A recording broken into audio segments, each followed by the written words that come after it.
आता वळूयात पुढच्या बातम्यांकडे। पुण्याच्या शिरपेचामध्ये आणखी एक मानाचा तुरा रोवला गेलाय। अयोध्येमध्ये साकारत असलेल्या श्रीराम मंदिरामध्ये श्रीरामाच्या मूर्तीची प्राणप्रतिष्ठा आणि विधीची तारीख आणि वेळ पुण्याच्या पंचांगकर्त्यांनी निश्चित केली। पुण्यातले पंचांगकर्ते ज्योतिषी गौरव देशपांडे यांनी रामलल्लाच्या प्राणप्रतिष्ठेचा मुहूर्त काढलेला आहे। आपल्या स्वतः सोबत आहेत गौरवजी, स्वागत आहे तुमचे टीव्ही 9 मराठीमध्ये।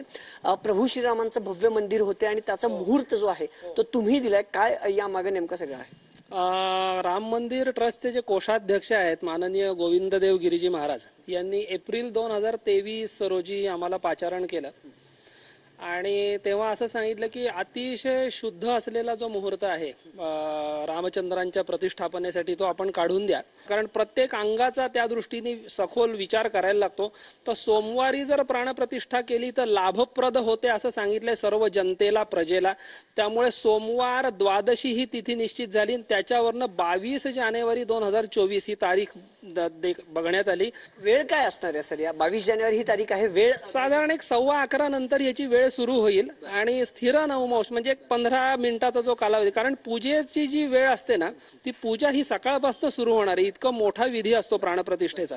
सर, पंचांगकर्ते म्हणून तुम्हाला अभिमान असेल, देशातले किती पंचांगकर्ते तुमच्यासोबत होते? नाही, पंचांगकर्ते असं नाही, पण गोविंददेव गिरी महाराजांनी अतिशय निवडक विद्वानांनाच हा टास्क दिला होता। त्याच्यात मला एक अभिमान वाटतो की एक महाराष्ट्रातर्फे आणि पुण्यातर्फे एक मराठी व्यक्तीला हे त्यांनी एक काढायला दिलं आणि एक अभिमान वाटतो। ती एक रामचंद्रांची सेवा आमच्याकडून घडली असं मी समजतो। कॅमेरा पर्सन विकी चव्हाणसह अभिजित पोते, टीव्ही 9 मराठी, पुणे।